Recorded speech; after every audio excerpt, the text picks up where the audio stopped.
você, Zacarias Mourão, que soube engrandecer as coisas pequenas, que semeou felicidades, que fez nascer a esperança em nossos corações e que elegeu a nossa coxim como último repouso.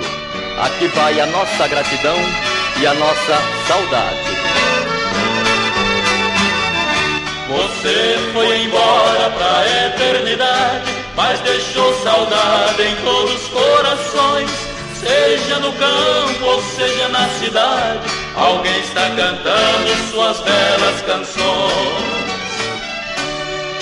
Pé de cedro,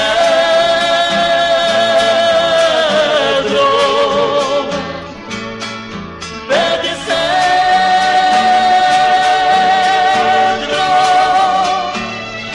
o vento que sopra a sua folhagem retrata a imagem do grande poeta.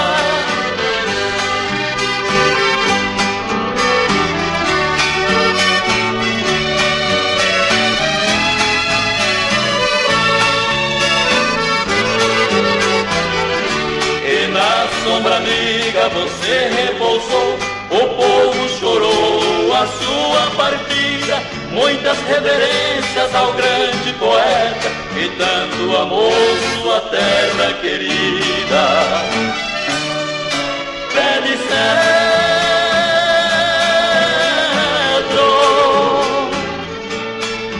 pé de cedro,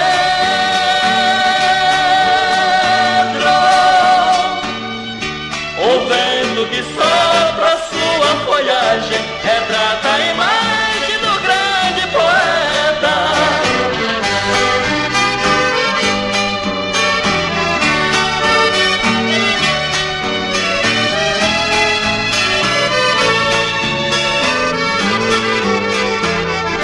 Até a seriema parou de cantar, a tarde morena se entristeceu.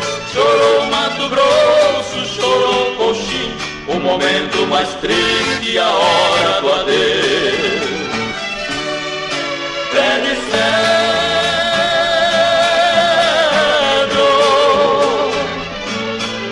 pé de cedro,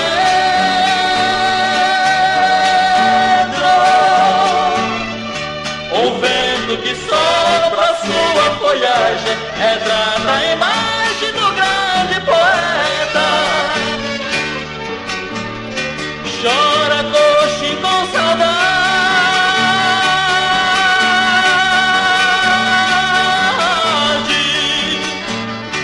o destino foi atroz.